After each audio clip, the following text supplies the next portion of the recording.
throughout this presentation, but I wanted to say welcome to everybody. I've got to hug everybody's neck, and you probably wanted to because you're like, oh my gosh, she sounds like she's got COVID. But thank you for being here. Thank you for being part of this, and thank you to so many of you who have been part of this for years and years now. And yeah, so I'm just going to talk. I got to let Paula be my mentor here and just talk from the slides and not go ad lib because I'll start crying. Okay, first slide. Am I turning it? Okay. I have people for that too. These little people are in the back. Let's go. We go. So who are we and how did we get here? I was joking with somebody. I said, maybe I just have everybody raise their hand. Has anybody not heard of the Foothills Food Hub? But because with this lovely lady, where'd she go? She's taking pictures. Omi Salavea does a really awesome job of putting my face on the paper, on the front of the paper, way too many days in 2020, 2021. But McDowell, the Foothills Food Hub is actually a project of the larger McDowell Local Food Advisory Council, or LFAC for short. And I want to introduce a couple people. One, a lady who's not here, Ellen Roberts, who's been with us since the beginning. Unfortunately, she was not feeling well and couldn't be here today. But Alpo, or Alex Portelli, there he is. There's our leader back there. Probably got his Rotary tag on. He wouldn't put the flat paper one on. He's got his Rotary one on. But Alpo has been with us since the beginning. He is our chair. We've got a lot of board members in the room today. Amy Stevens sitting there, Ginger Webb, Belinda, Paula, Kathy. Oh my gosh, almost the whole board is here. So awesome bunch of people that I get to work with every day and have been able to work with for a long time. We started in 2015. Where's Molly? She already left. Molly's gone off for extension emergency. But Molly has, she and I are exchanging emails. We started back in 2015 at the extension conference room trying to understand what the issues were in terms of food system, food insecurity, farmers, what the needs were. And we finally got ourselves established in 2018. And I gotta say it too, Jason Basin is the reason we're all standing here and talking about the Foothills Food Hub.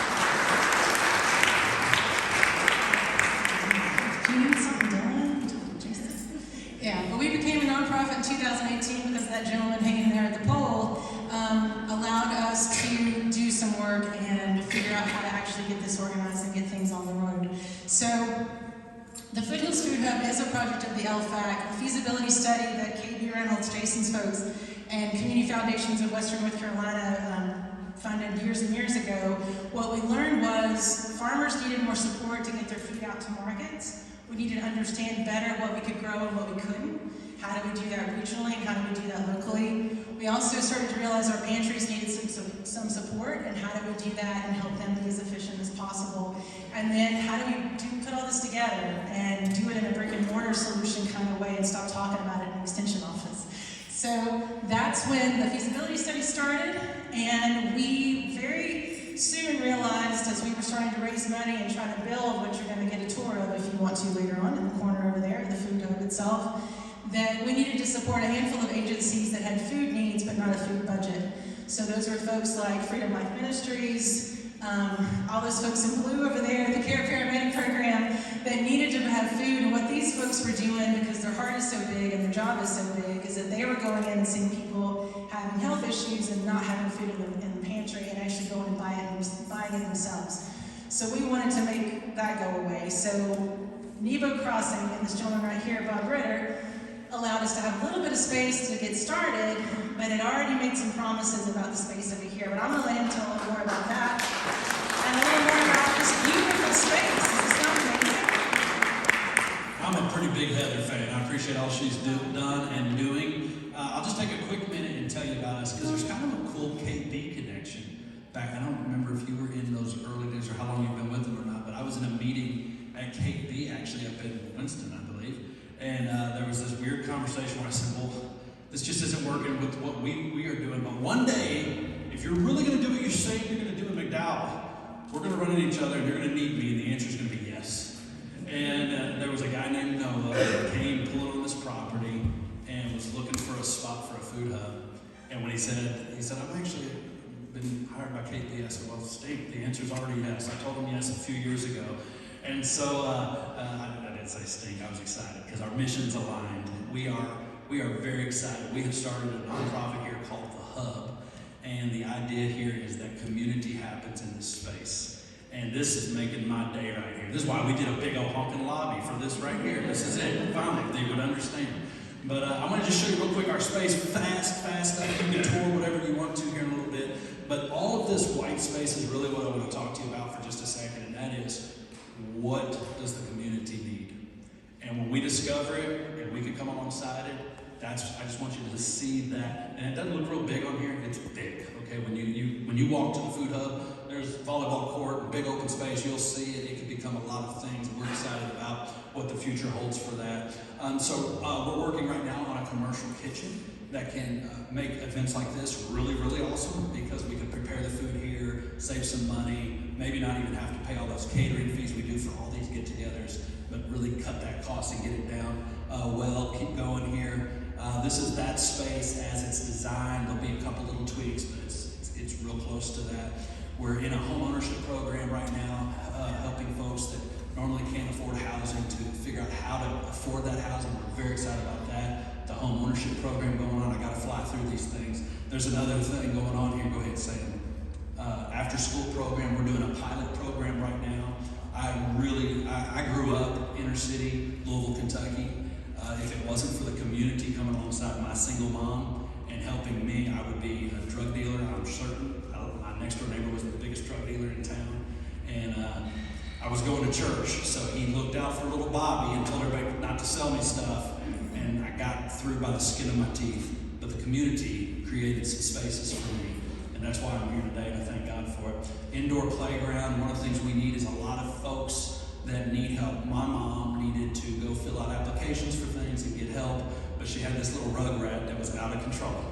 And she needed somewhere to stick me to get some things done. So that's our vision for the indoor playground. So mom can put them in there, let them play like a Chick-fil-A, and be sitting in the coffee shop filling out some applications and getting the help my mom so desperately needed. So that's that. We've got a community gym on the horizon, master plan, because the after-school program is going to need that space. And it's a great fundraiser. If we could do some tournaments here, you guys, we can raise money. This is the whole vision for all of this. This is some early, we just got these last week, the architects gave us our early renderings of the space. To give you an idea, go back to that one. This is the building as it stands, and then out there's this big gravel parking lot. And so the vision is that could be the space. So pray for our church while I keep hitting them up for money, okay? I'll just pray they get deep pockets and keep getting it, okay? But the vision's great. We're excited about what else is going on. But I want to tell you what the hub is and what our passion is. I unfortunately have witnessed too many nonprofits come into those early incubator years where they get the funding, they get the vision, they get the salary, and then a year or two, maybe 3 later, the salary funding falls apart. The passionate leader is exhausted. There's no sustainability, and what was great becomes a story that we tell about what was a great hope in our community. And some of the end users are just a little more depressed, a little more hopeless, and a little more frustrated. And so what my passion is to take some of the things that I feel like I'm decent at and come alongside these nonprofits and create sustainability. We have a beautiful auditorium here. We could think about a benefit concert here where we could do dinner, sell a ticket, and do a dinner and a show. And let me come alongside your nonprofit. I do this every weekend. We put on a thing every Sunday. So let me help you. You don't have to be good at that. But let's do something that can raise some funds locally so that we as local community can start to sustain what we need in our community. Because guess what? It's our responsibility. These are our neighbors. These are our problems. These are our passions. So that's where we come in. And yeah, I pastor on the side, but this is what I'm pumped about. Okay, so I hope I did okay with that. Is that good? Very good.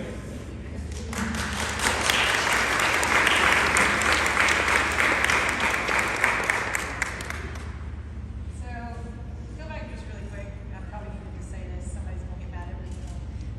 So, thank you, Bob, for doing that. Wanted to share too just how thankful we are for Nebo Crossing to get us through these. We're going to talk about COVID in a second, but for giving us space to get started, and then of course giving us 9,000 square feet for free for the next 15 years so that we can keep this moving. And without that, this would not happen. So definitely thank you so much. But our role in general, I have a general sense, is to grow our local food system, create lasting regional partnerships that bring healthy local farmer food into the community in an equitable and sustainable way. So big words, right, as we move through these next few years. Let's go to the next one. But as we mentioned, a lot of the reason that you know who we are is the last 2 years. As we stepped into 2020, we had no idea. We were fundraising, doing some small support over in the corner as best we could.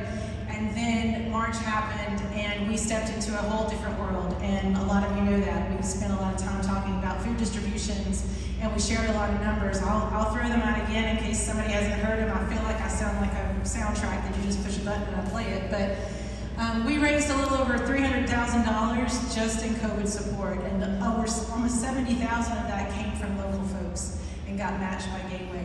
So a lot of money came into the community to help feed people, to help keep everything moving.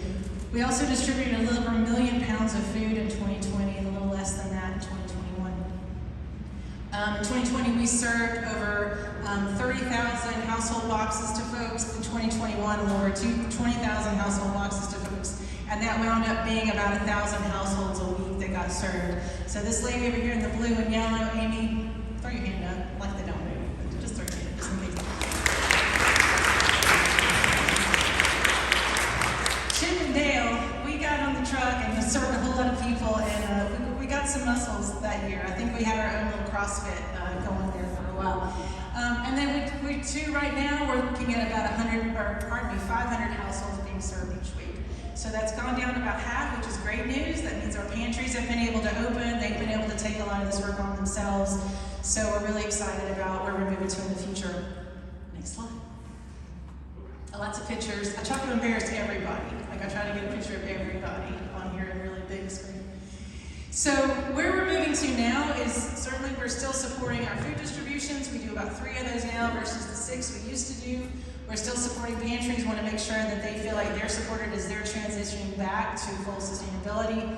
But we're also looking to our farmers. Molly, I wish she was still here. She did an awesome job organizing our first CSA in 2020, where we got some funding to be able to do shares every week, where local food got put in the box and then got distributed out, and the forums helped us do that, as they always do. West Marion comes through. If there's something going wrong, I can't figure out how to fix it, I call Ginger and Paula, because West Marion just rocks. We know this.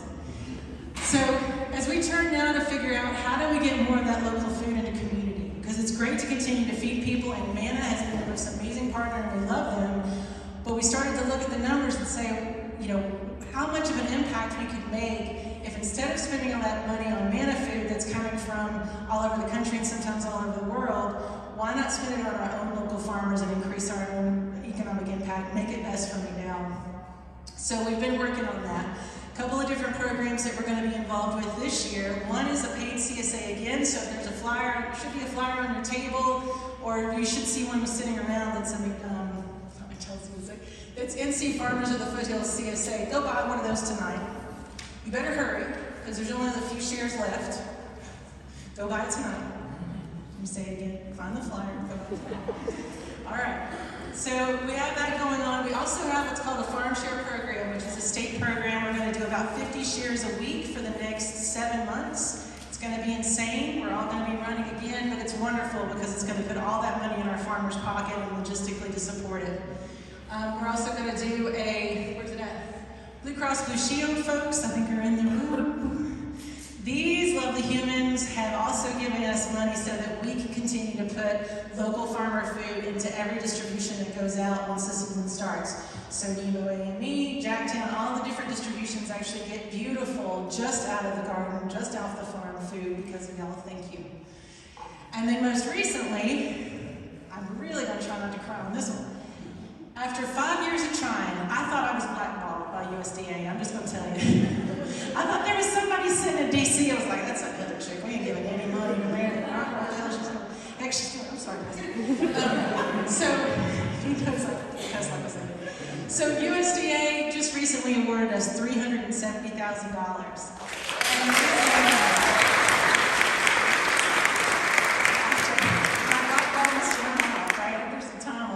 But we're going to get $33,000 this year to just simply spend on buying local farmer food and putting it into the system, giving it to people that need it most.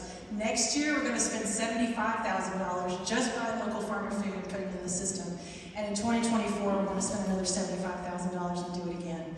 So distributions will continue. Farmer food will be the basis of it instead of our manna food boxes. It will be stuff that we grow, that our farmers get the money for, and it keeps turning. So really excited about that. In all, we don't have West Marion's numbers. We can't be that cool, and that's okay. But we brought in about $3 million to the county. We've created about 6 positions, all with an average salary of $50,000. So living wage. We've brought in a little over $1 million just in construction funds, so giving those jobs to local construction folks. And supplies, where we can actually get the supplies.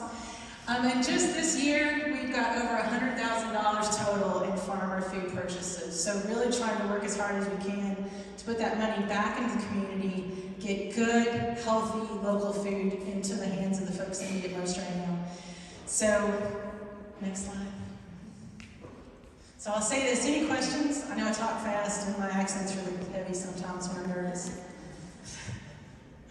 All right, y'all have heard this before, right? You've seen the video, you've seen the paper. So thank you so much to everybody that supported us, and I swear I think that's everybody in this room as I look around. In one way or another, you've done that. Come on, Dale. This is our party, come on. But there's one thing on the platform, because you know I don't get nervous in the wrong person.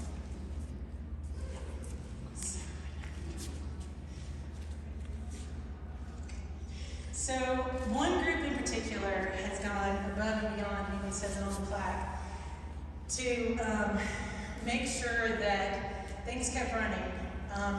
I don't know, for a lot of y'all, March of 2020 was stressful. It was stressful for me personally, stressful for all of us as we tried to figure out what in the world was going on, where kids were going to go. As we tried to work, we didn't know if we were going to work. And then we got the call from the gentleman from Gateway, who's a big reason that we got to feed people. Where is he? He ran away. Where's he at? We'll point you out later and be upset about it. But the folks from Gateway made the call and said, because Bob Ritter has mentioned this, can you all take on some food responsibilities and really help shift and take on distributions, because the pantries are starting to close and they're not sure who's going to feed people. And I'm just crazy enough to be like, well, sure, I'm sure we can. You ready? Let's go. We got an ERA, we got the ERA realtor let us borrow their truck, and please don't tell them if they ever ask why there's certain holes in certain places, because I'm not supposed to drive the truck. Amy made me do it one time. So we got the truck, we drove to Forest City, we drove all kinds of crazy places trying to find food. But all the while, issues kept coming up, as you can imagine. Our road didn't work. We couldn't figure out how to get refrigerators, all the different things. It took one phone call, y'all, to that gentleman right there in the blue shirt. It's Mr. Kelly. EMS came through every single time. If it didn't work, we made a call, and he made it work. Call Will. That was just a joke. Was it good? I don't know. Call Will. I don't know. Just call Will. And it worked every single time. He made it happen. Adrian made it happen. So many folks on that team came through and just fixed it and made it possible to, one, make it all work, make all the food work, but more importantly, made us all feel like there was structure and there was process. Because y'all, we have the best emergency management, the best EOC in the state. I've had so many people, oh my gosh, I told you stories about our circus. We talked about being a circus, because they would load all their bus up and everything in our little truck, and we would go do food distributions, and they would do testing, and they were like, well, I've never heard people do, it was unheard of for other counties to be doing some of the work that they were doing. But our folks did it with a smile, did it with so much grace and patience. When you've got me calling you at 8 o'clock at night, frantic, because I'm trying to figure out how to keep people safe and volunteer and still get food out, and you still take my call, that is saying something. So we want to present this award to Will and Adrian, if you'll come up and accept it.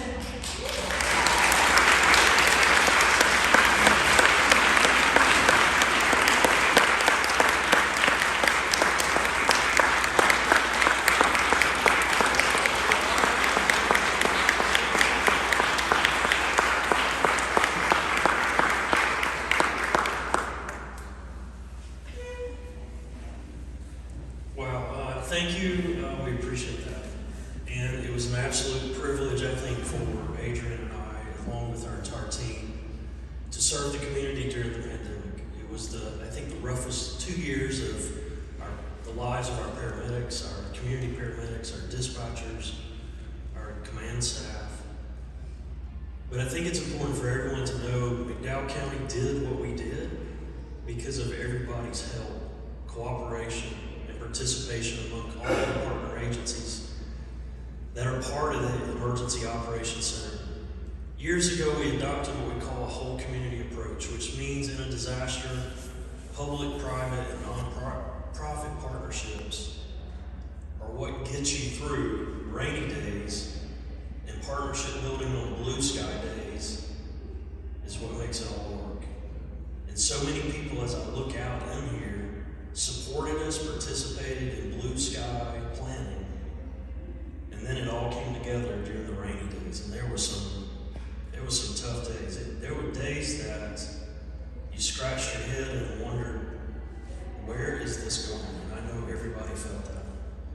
This amazing team over here, I'm going to brag on our team for just a second. Everybody stand up and step forward. Come on up here. Our county.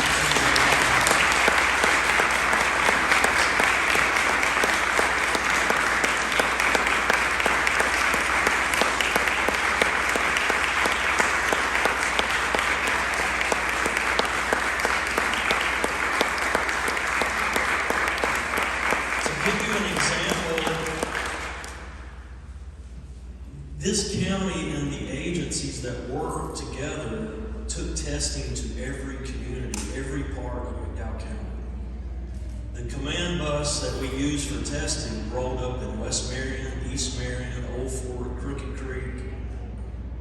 I'm not sure that we got into Little Switzerland, but I don't think there were many people there at the time. But then vaccines came. And we had people from all across North Carolina trying to come to McDowell County to get a vaccine clinic because everybody that worked together to do that tried to run it literally like a Chick-fil-A drive-thru to make sure it worked. That doesn't happen because of our team alone. It happens because of everybody. And in the days that we are in, it is so important. Partnerships matter. And we can't thank you enough for what you did, this entire team, the feeding that went on and the distribution. They got their workouts because we saw them working hard, and we appreciate it.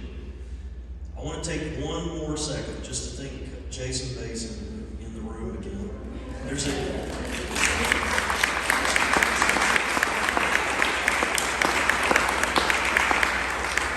So in 2013, this agency, McDowell EMS, went to KB Reynolds and said, we got this idea of a community paramedic program.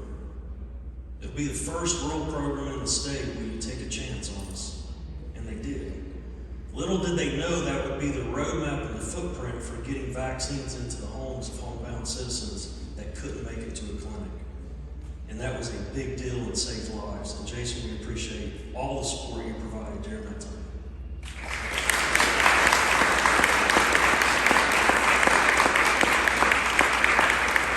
I'm going to turn it over to Adrian, but on behalf of our entire team, I know she has got a couple comments, if that's okay. On behalf of our entire team, it's a privilege to serve you day in and day out. And we look forward, hopefully, to many more blue sky days when we put this pandemic behind us. In closing, I want to thank the county manager. He supported us day in and day out. He gives us the tools of what we needed to do to carry out the mission every day. And without his support, City Manager Bob Boyette, we talked every day, him and Ashley and more leaders, and it was a privilege to serve this community. Thank you.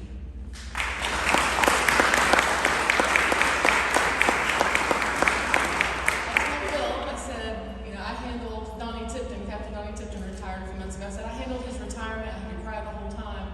If you'll just do this, because I know I'll cry when I speak. So he took care of saying everything better than I ever could have. But I think for me, just one thing I want to highlight is truly the partnerships. I see Kathy and Ruby out there. We joke about getting the band back together and having some lunch or something, but we had so many people from churches, from the community forums, from the food hub. Everyone came, and these vaccine clinics were grueling. We went through every season, spring, summer, fall, and winter, sometimes in one day. We endured wind and dust out at Grace, and rain, and it would rain sideways, it'd be freezing. But no one faltered. Everyone showed up every day. We showed up early, we got ready. It was humbling. So I'm just grateful. Thank you.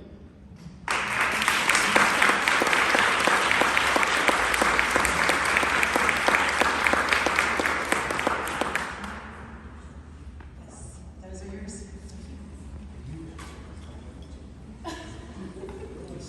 Oh my goodness. And just for the record, Heather answered every call we made to her, and there were plenty, so thank you.